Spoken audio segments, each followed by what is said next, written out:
Vamos começar a aula. Bom, hoje a gente vai estar gravando a tela, né? Então, a gente vai, nessa aula, vai aparecer todo mundo que estiver online ali, provavelmente vai aparecer na nossa gravação de hoje. Não conseguimos conectar o computador, então, como sempre, a gente se vira, mas não deixa de fazer. Dia 5 de fevereiro de 2024, qual aula? Agora eu quero ver. 11ª aula. 11ª aula do curso de dependência do curso de terapeuta. Conselheiro de dependência química, 11ª aula, chegamos à metade do curso. Não, é a 11ª aula. Né? A matéria é a segunda aula da matéria de PPR. Tivemos o primeiro tempo da primeira aula, segundo tempo da primeira aula, que lá no canal está PPR1, PPR2. Hoje eu vou botar PPR3, PPR4. Aí vai ficar assim no canal. Depois eu tenho que arrumar lá no canal as aulas de tipo de adicções. Que tem 2 aulas que está sem postar. Não, está sem postar e tem as 2 aulas que está lá está sem nome. Tem uma numeração. Mas aí tem um rapaz que já está organizando isso para mim. Ele está na luta lá, porque ele está organizando um monte de coisa. Não sei se ele vai dar conta, mas espero que sim. Hoje nós vamos voltar a falar de PPR na fase 2. Sim, volta a negação. Volta a negação. Acho que a gente já tinha entrado nesse assunto, não? Os sinais de aviso interno é uma pessoa sentir-se inquieta, assustada, ansiosa. A gente já falou sobre isso. Negação da preocupação. Vem aí, geralmente dura pouco tempo. Negação da preocupação. Para suportar esses períodos de preocupação, medo e ansiedade, pode ignorar ou negar esses sentimentos, da mesma maneira que antes negava a adicção. A negação pode ser tão forte que não tem consciência dela enquanto a mesma está acontecendo, mesmo quando está consciente dos sentimentos. A pessoa esquece logo e se vão. Somente quando pensa de volta na situação mais tarde é capaz de reconhecer os sentimentos da ansiedade e sua negação. Simples assim, vamos lá. Resumindo, falando papo reto, ou desmiuçando isso. Sabe o que é isso? Como eu vou concordar que eu estou com vontade de fazer algo que destrói a minha vida? Eu não concordo. O que é isso? Negação. Quando eu estou em recuperação, começo a dar vontade de usar droga, começa a dar crise de abstinência. Primeira coisa que eu faço é negar que aquilo é uma abstinência. Por quê? Na minha cabeça, a abstinência é vontade de usar droga, certo? Então, se você falar que eu estou com vontade de usar droga, eu vou ficar puto. Porque eu estou nervoso, tremendo, irritado, sem fome, sem sono, mas eu não quero aceitar de forma nenhuma que isso é por causa da substância. Ou é um desejo pela substância. Porque como eu vou aceitar que eu estou passando isso por vontade de usar uma substância que destrua a minha vida? Eu não aceito. Eu nego. E aí, quando eu nego, eu não me previno. Quando eu não me previno, eu boto a minha vida em risco, tomo decisões erradas, e aí tudo acontece. E aí, o que acontece?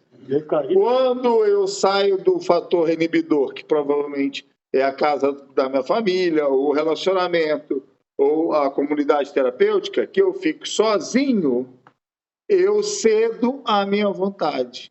Simplesmente dá um alívio de falar assim, agora eu vou lá, dá só um tequinho, só um golinho, só uma pedrinha. E aí você percebe que todo esse processo era tudo negação. Você estava com vontade mesmo de fazer aquilo, só que você não aceitou, você negou, aí na negação você começa a inventar 1 milhão de coisas para justificar sair da zona do fator inibidor. E quando você se coloca em risco, você simplesmente se entrega ao verdadeiro desejo. Isso é a real negação. Você quer deixar um dependente químico bravo, é você falar para ele que ele está com abstinência. Agora, sinceramente, Qual que é a dificuldade de entender que droga é uma substância química fortíssima e que gera dependência? Qual que é a dificuldade? O próprio nome já diz droga. Talvez, na minha cabeça, por eu ter usado tanto, eu não considero mais aquela substância uma substância tão perigosa, portanto, por manipulá-la por tanto tempo. Então, o que eu faço? Eu racionalizo na minha cabeça o uso da substância. Na minha cabeça, usar uma substância não faz mal. Eu já estou acostumado. Para mim, usar também uma substância, eu preciso de racionalizar ela. Porque se eu não racionalizar, eu não consigo usar.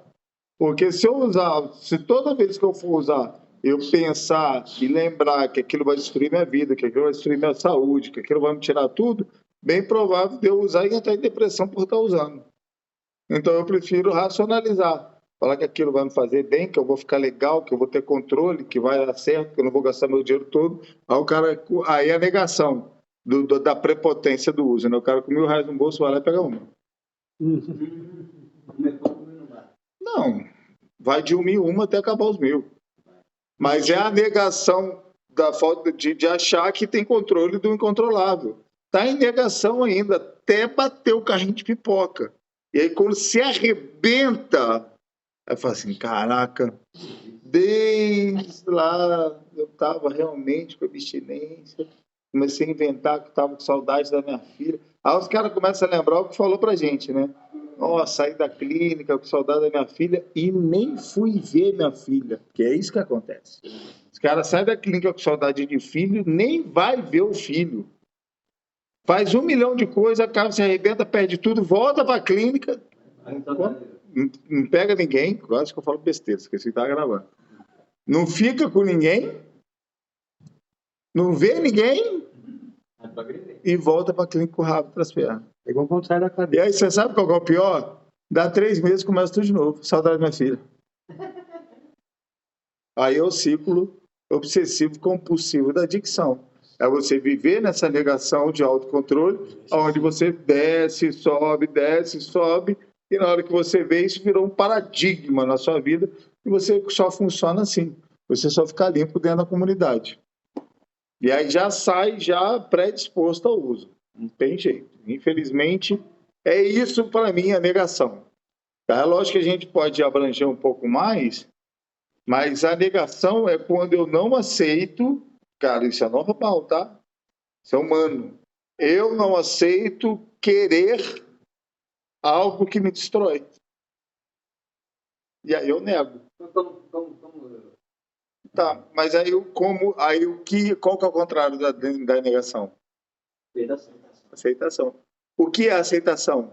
É eu entender que eu não posso, que eu sou impotente, que eu sou usuário de uma substância que eu aprendi a usar e que qualquer coisa pode me levar ao uso. Qualquer sentimento, qualquer coisa diferente do meu dia, qualquer dia atípico, eu tenho que ficar de olho. Se eu estou com vontade de ir embora, será que não é vontade de usar droga? Só porque eu estou com vontade de ir embora eu vou? Provavelmente a melhor opção é eu não ir, porque essa vontade está muito grande. E tem que ser não vontade, tem que ser opção de ir, entendeu? Eu marcar a data, eu organizar tudo, eu cumprir tempo. Eu gosto muito de ciclos, sabe?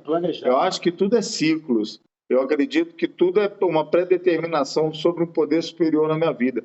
Por exemplo, se vocês têm uma família, se a família de vocês fez um contrato e se a família de vocês estipular o tempo, vocês têm que entender que o cabeça da vida de vocês é a família de vocês que está te ajudando. E provavelmente eles estão sendo orientados por um poder maior que nós a orientar eles para estipular aquele tempo, que é o tempo que ele precisa para tratar vocês. E aí vocês não respeitam o tempo, saem precocemente, arrebenta a cara, como várias vezes já aconteceu, e volta e faz tudo de novo. Eu acho que está gostando.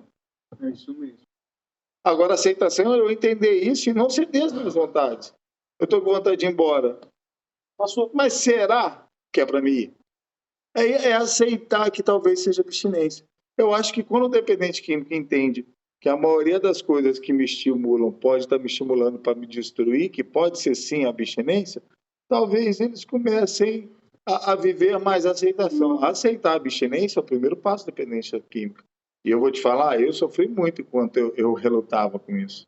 Hoje em dia, cara, ó, pra você ter uma ideia, ontem eu levantei com uma gritaria danada. Nossa, William, gás, Aí eu comecei a discutir com o William por causa de gás e, cara, na hora eu levantei e falei, quer saber? Vou tomar um remédio. Domingo eu não tomo, sábado e domingo eu não tomo. Levantei, peguei 3 fluoxetina, 2 tomava Pinivap.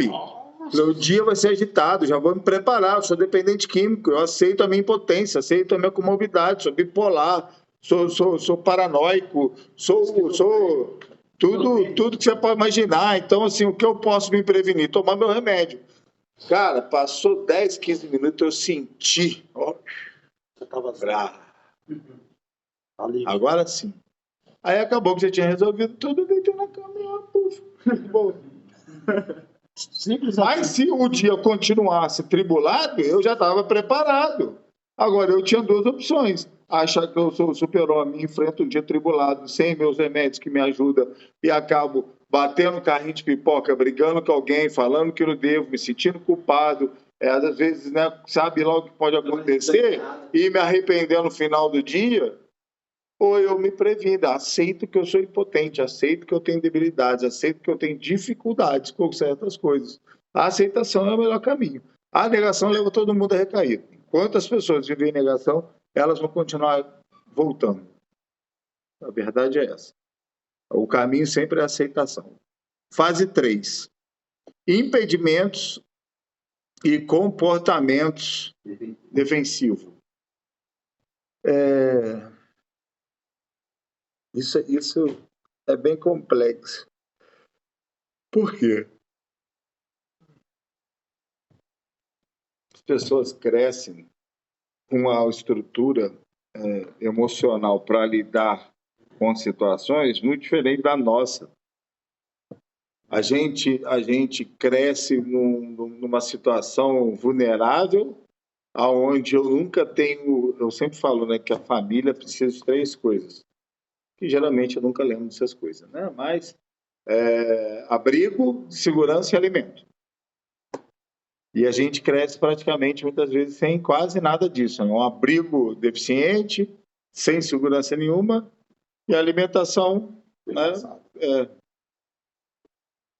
E aí a gente não forma certos comportamentos que a maioria das pessoas tem, de conseguir confiar nas outras pessoas. Como eu vou confiar nas pessoas, sendo que a pessoa que eu mais deveria confiar na vida me abandonou, foi meu pai? Como eu vou confiar nas pessoas, sendo que a pessoa que eu tinha que confiar na minha vida, que era minha mãe, graças às atitudes dela, me colocou numa situação vulnerável, né? E de risco, onde eu tive problemas. Então, eu sou uma pessoa que eu tenho dificuldade em confiar nas pessoas. E aí eu vivo num sistema defensivo, num comportamento defensivo, onde eu não deixo ninguém se aproximar. E aí olha o problema disso. Porém, ao longo do tempo, eu acabo dando chance para mim mesmo. Olha o problema. E aí eu me relaciono. Isso não é homem ou mulher, tá? Com amigo ou relacionamentos amorosos, mesma coisa. Porém, eu tenho essa debilidade. E aí e aí eu sou paranoico, né?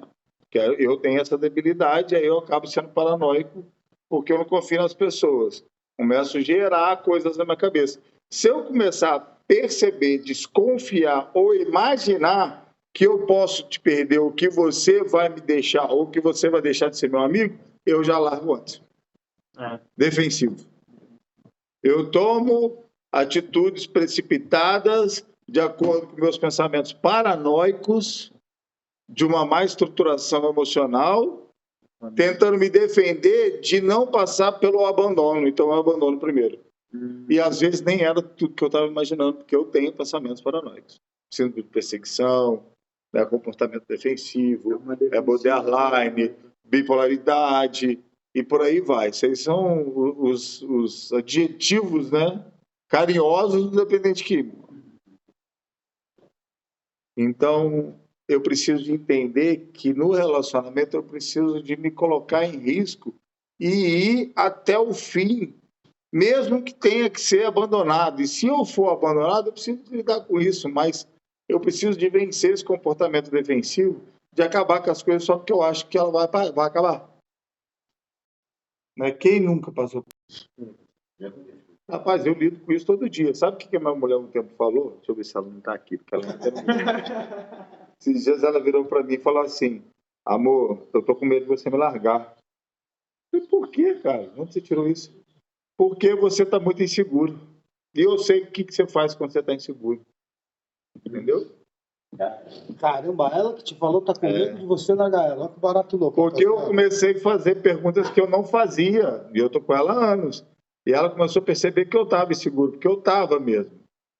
E aí ela já falou, pô, eu sei o que você faz quando você está inseguro. Você termina antes de alguém terminar.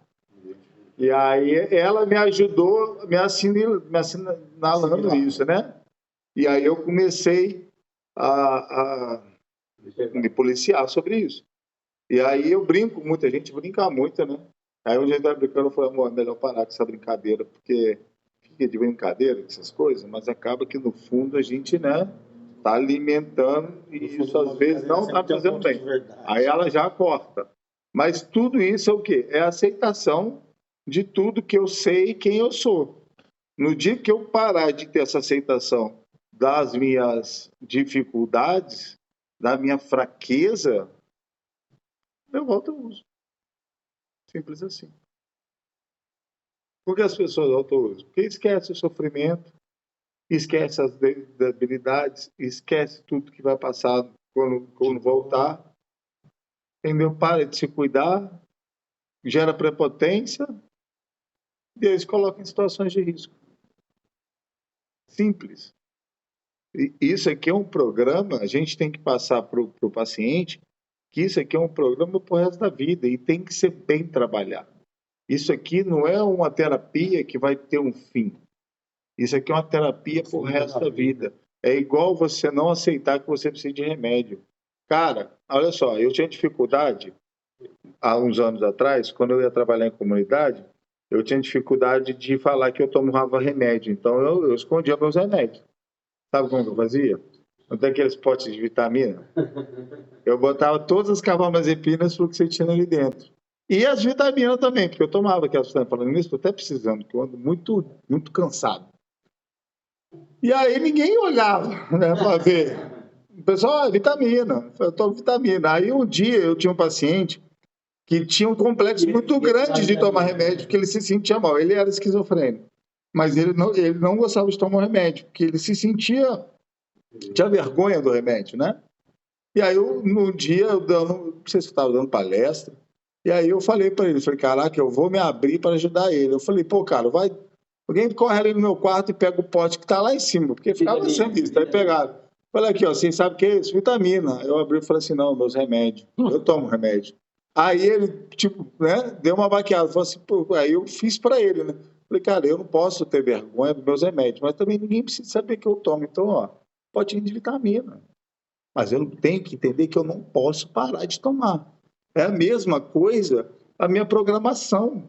É a mesma coisa, olha só, a mesma coisa a minha recuperação, que é a base do programa, é eu quando acordar mal, a primeira coisa de fazer, né, no meu caso, eu vou tomar meu remédio para me ajudar. Mas se você não toma remédio e vive da programação, cara, busca alguma coisa na procuração, busca o Evite, busca uma palavra, busca o padrinho, busca um companheiro, busca um terapeuta, entendeu? Usa alguma ferramenta que você aprendeu para te manter equilibrado e não te levar para um caminho contrário naquela situação.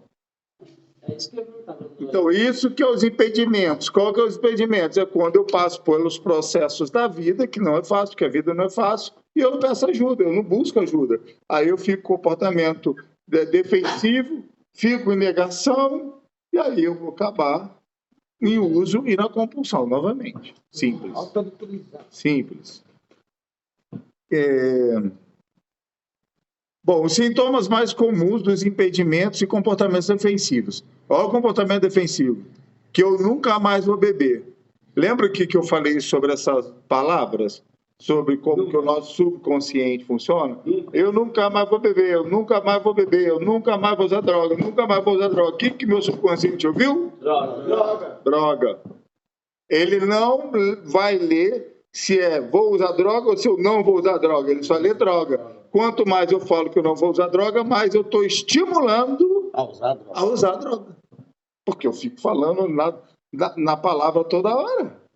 E se eu falar o nome da droga de preferência, piora muito mais. Potencializa muito mais o seu subconsciente. Se você começar a falar você pode ver, clínica voluntária. Por que é proibido papo de ativo em clínica voluntária? O cara começa a falar, 10 minutos depois ele faz a mala dele e ganha. Vai embora. Não consegue ficar. Porque ele falou tanto, ficou batendo papo, falando tanto de substância, que gera uma crise de abstinência, ativa todos os gatilhos, a porta é aberta, às vezes ele está com dinheirinho. Ele vai embora. Tchau, obrigado. Eu estou em recuperação. Exatamente. Não tem que falar palavras, nem droga, nem as palavras das drogas. Entendeu? Estou em recuperação, velho. Entendeu? Só por hoje. Não tem que falar não vou usar mais. Ou então não vou usar mais. Só por hoje eu não uso. Eu acho que não funciona esse negócio de nunca mais ou não vou usar. Muito pesado. Entendeu? Não, cara, porque você vai ter que falar o quê? Ah, tá. Se você não falar, você vai pensar. Se você pensar, você vai estimular seu subconsciente, que é o pior. E depois que você estimula o subconsciente e gera uma vontade, e você reprime a vontade, que vira algo que incomoda, o meu subconsciente, que é meu amigo inconsequente, vai olhar, vai pensar, poxa, meu amigo está com tanta vontade de fazer isso, não pode, vou ajudar ele.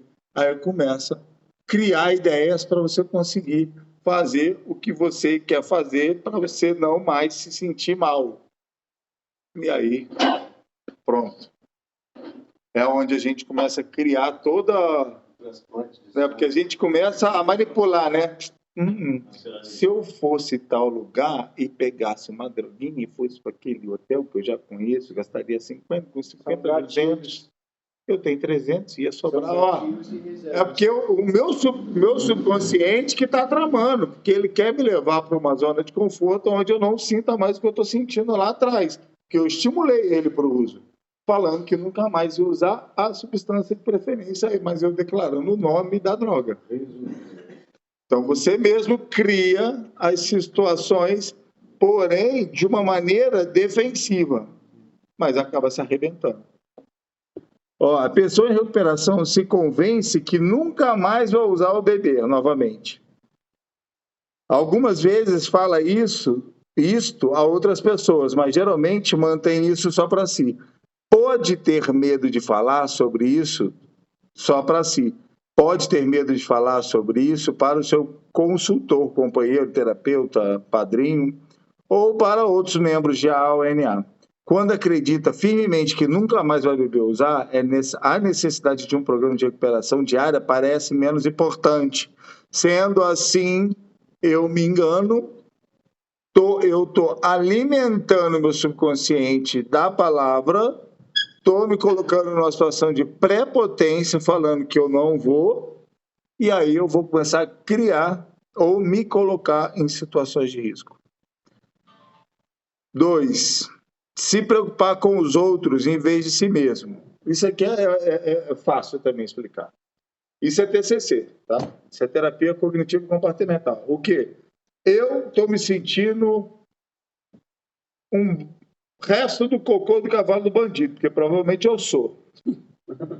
Né? Se você olhar lá dentro, você não vai gostar do que vê, vai? Então, eu estou com o meu ego lá no chão, porque eu sei quem eu sou. Mas aí, como eu faço para inflar o meu ego, me sentir um pouco melhor do que eu estou me sentindo? Quando eu coloco o meu irmão abaixo de mim. É verdade. E aí eu falo assim, eu posso ser um bosta, mas ele é mais bosta que eu. E aí, eu não sou o último bosta, tem um bosta atrás de mim. Isso é não se aceitar. Mas olha que maldade, né? Eu me vejo, olha só, quando eu estou com um complexo de inferioridade, eu jogo as pessoas para baixo de mim para me sentir melhor comigo mesmo. Mas não era mais fácil eu resolver essas questões comigo mesmo sem ter que destruir a emocional de outras pessoas? Sem ter que ficar julgando, criticando, sabe, esculachando outras pessoas só para me sentir melhor? Sendo que isso também vai ser paliativo. Você só vai se sentir bem quando você está ali humilhando aquela pessoa. A partir do momento que aquela pessoa foi embora, está você com você mesmo. E você vai voltar a ser o bosta que você sabe que você é. Então, assim, cara, se eu estou tomando conta da vida dos outros, é porque eu não quero olhar para a minha. Ninguém que é feliz toma conta da vida dos outros. Pessoas bem resolvidas, pessoas que são felizes com si mesmo, que sabem quem são, não tomam conta da vida dos outros. Muitas vezes você vê, aí é onde certas técnicas de terapia as pessoas não entendem. Às vezes eu falo assim, cara, você não está bem. Eu também! É porque eu já lá atrás, num dia anterior, no mesmo dia, eu ouvi o cara lá no pátio falando mal do outro. Entendeu? Comunidade terapêutica, você escuta tudo e vê tudo. O bom de ser terapeuta na comunidade é a convivência. Não tem como se esconder de mim, filha. Não tem como mentir para mim. Eu estou no dia a dia. Eu sei até como você caminha. Eu sei até o tom da tua voz quando você está triste, quando você está feliz. Entendeu? Não dá, cara. É todo dia junto. Não dá para esconder. Então, muitas vezes, eu não preciso que você me fale como que você está. Eu não preciso que você me fale como está seu tratamento. Eu vejo. É simples. É nítido. Quando a pessoa começa a desenvolver realmente o programa e caminhar em recuperação, quando você tem pacientes realmente focados no tratamento deles, você percebe. São os caras tranquilos, são os caras que não se preocupam, que não criticam nada, são os caras que já geram aceitação sobre todas as coisas, gratidão primeiramente sobre todas as coisas. As pessoas que começam, diminuem a encharcação da família, começam a puxar a responsabilidade para si, começa a tratar a família melhor, começa a tratar os companheiros melhor, começa a alimentar de coisas boas, você vê que o comportamento do cara muda. Muda, filho. Recuperação muda o Tasmania para um Bob Esponja, né? Vamos botar assim, um cara tranquilo, feliz e alegre, né? Hoje eu falei, na hora que chegou a ambulância lá, e a ambulância com o Tasmania amarrado? Porque quando a ambulância entra na comunidade é porque é Tasmania, velho. Porque quando é de boa, eles não entram, né? Param na porta e... Já imaginei que era um Tasmania. Nossa, você já viu os caras quando saem amarrados da ambulância? Se jogando, rolando, xingando, igual os Tasmania? Misericórdia. Já passei por muita coisa assim, viu? Vamos lá. Comportamento compulsivo, impulsivo, compulsivo. Comportamento compulsivo. Por que eu devo usar o programa em todas as coisas na minha vida? Todas as coisas. Gosto de comer doce. Eu preciso entender que a compulsão das drogas é a mesma compulsão de comer doce. Então, quando eu controlo a minha compulsão de doce, eu estou ensinando ao meu subconsciente, ao meu consciente, que eu tenho o controle da minha compulsão. Então, provavelmente, quando eu tiver que lidar com a droga, eu consigo lidar de uma forma bem mais assertiva, porque eu já tenho treinado nas minhas outras compulsões. Né? Tudo que me gera compulsão, eu posso usar isso a meu favor. Eu só não posso usar a droga tentando controlar o incontrolável. Mas cigarro, doce, masturbação, jogo, cara, isso é bom para eu estimular o meu autocontrole e também acabar parando. Porque imagina, olha só, o cara tem, vamos botar 5 problemas. Jogo, cigarro, doce, masturbação, pornografia e droga. Ave Maria. Olha isso. O cara começa a diminuir o jogo, para de jogar. Entendendo que ele pode praticar, diminuir até parar a compulsão, tendo um autocontrole sobre a sua vontade. Porque isso é vontade, tá? Isso é uma vontade. Então, o cara conseguiu se livrar do jogo. Aí o cara começa a diminuir o doce. Diminuiu. Chegou no controle do doce, que comeu um doce um dia sim, um dia não. E daqui a pouco ele começa a comer de vez em quando, esporadicamente. Puf, tirou a compulsão do jogo, doce. Cigarro, o cara faz uma planilha lá, cigarro de hora em hora. Depois de 2 horas, só nas horas pares. Depois das refeições. Depois do café. Depois, puf, parou de fumar. Controle das emoções e de sua vontade. Jogo já falei, qualquer outro. Masturbação, mesma coisa. O cara acorda excitado por causa da testosterona, em vez de ficar, né? O cara controla, não porque ele pode nada. Não estou falando de pecado, não. Estou falando que você pode usar isso a seu favor para controle emocional e controle das minhas vontades.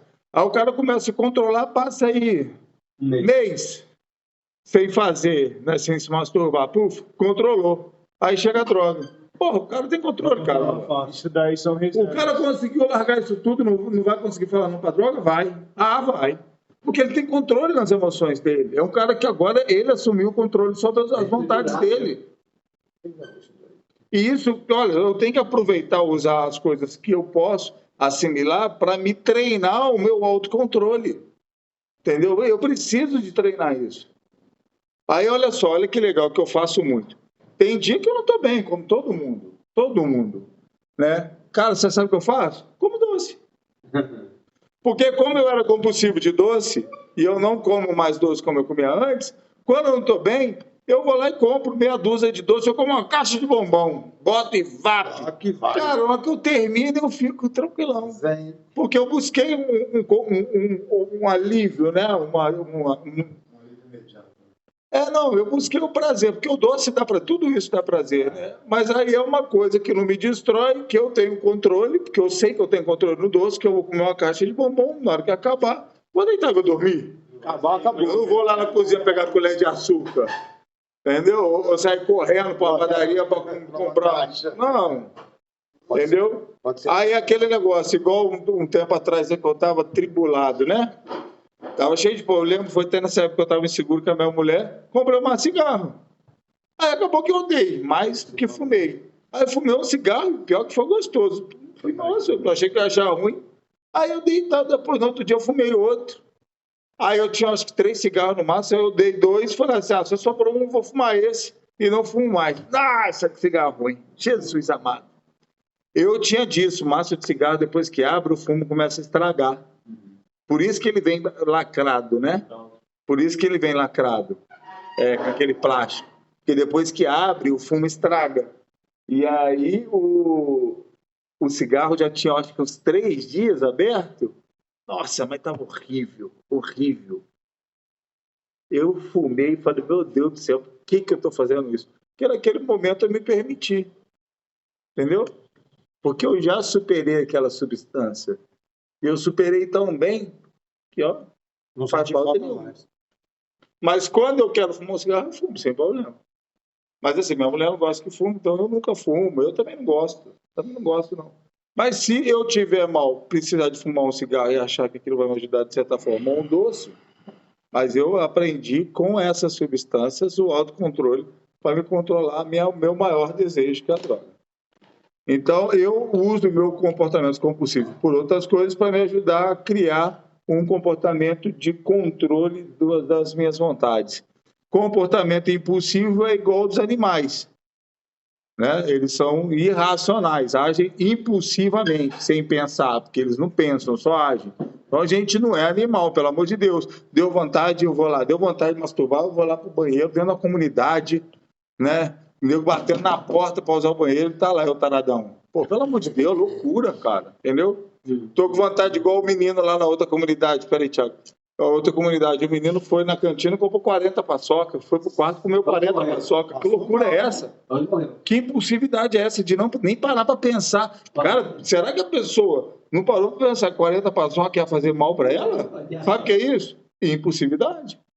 Comportamento impulsivo. Faz. E quando vem a consequência que eu falo, nem parei para pensar que 40 paçoca ia causar isso. O menino foi para o hospital no outro dia. Entendeu? Deu um trabalho danado, menino. Não, passou mal, deu dor no estômago, dor de barriga, o menino passou mal.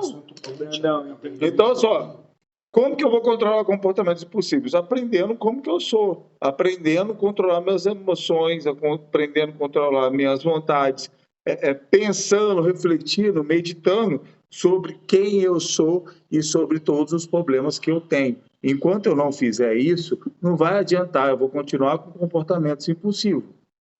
Tá? Aí vem lá do começo da aula de hoje, né? Eu preciso de deixar, de negar quem eu sou. Se eu sou impulsivo, eu preciso de aprender a lidar com isso. Eu tenho que parar de ser impulsivo.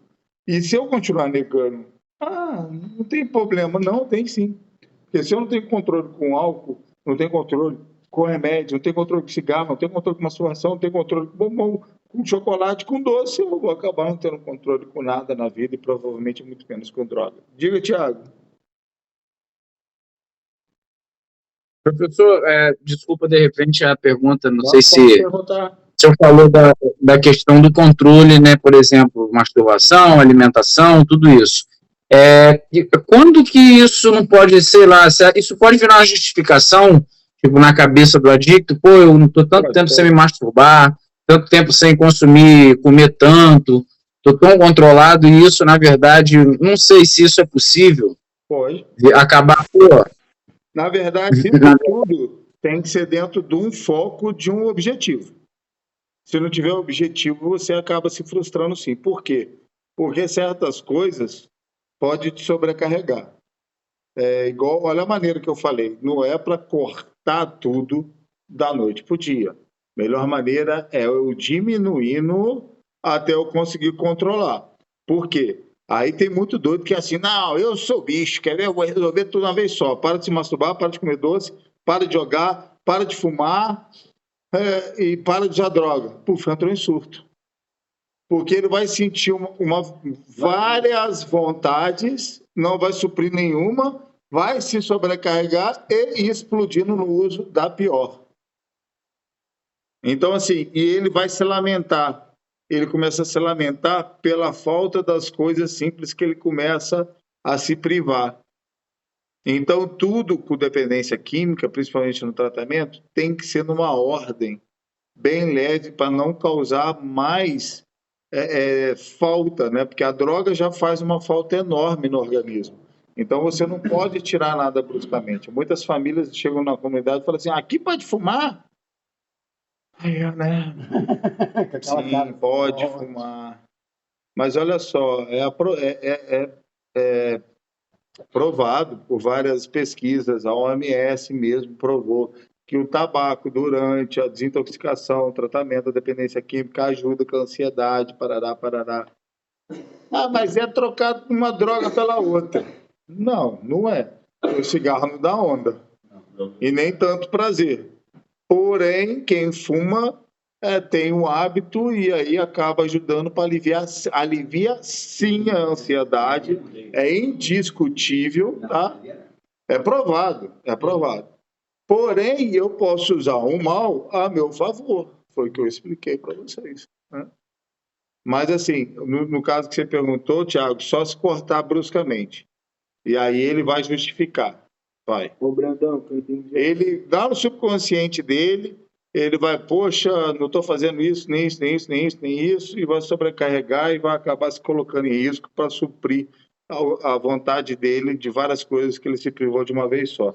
Não dá para cortar nada bruscamente quando você já cortou a droga, né? Bruscamente. Brandão, que eu entendi até agora é se eu controlar meu emocional, consigo controlar minha compulsão por drogas? Sim, você consegue controlar até começar com o uso, não a compulsão. Compulsão só começa depois do uso. Você não pode usar. Se você controla o seu emocional e controla suas vontades, você vai saber falar não para o primeiro uso. Entendeu? Para nunca nem chegar na compulsão. Agora, se fosse obsessão, no caso, não, obsessão é quando você usa, você fica obsessivo para mais. Você parou de usar, não está pensando em droga 24 horas, você saiu da obsessão. A obsessão é quando você pensa numa coisa o tempo inteiro. É como nós éramos na adicção ativa. Era obsessivos. Nós éramos obsessivos por quê? Porque tudo que a gente fazia era a favor de conseguir a substância que eu gostava. obsessividade, tá? É o tempo inteiro pensando naquilo. Solidão. A solidão realmente leva você a um ponto de depressão aonde você não tem o porquê não fazer. Isso é simples assim. Você se colocar sozinho num lugar, você não vai ter o porquê não usar. Simples assim. Então, assim, não dá para a gente se isolar. A gente precisa ter motivos para a gente se manter limpo. E a gente precisa de fatores inibidores, que é uma pessoa que não usa em casa, que é estrutura, lugares que me ajudem a nunca ter possibilidade de conseguir usar. E isso ajuda muito. O que é a comunidade terapêutica? Fator inibidor. Mais nada. É um fator inibidor que está te ajudando a estar num lugar onde não tem a substância, até você conseguir se organizar financeiramente, psicologicamente, emocionalmente e retornar à sua vida. Simples assim. O que é a comunidade terapêutica? A estrutura, fator inibidor. Fase 4. Construindo a crise. Nessa fase, a pessoa em recuperação... Já deu tempo, gente? Já. Então, vamos parar aqui, construindo a crise. Vou dar um intervalo para a gente também não sobrecarregar as gravações, que está difícil para mim subir essas aulas grandes. Eu vou dar uma parada aqui. Não, dá para parar só de gravar a tela. Então, já voltamos já.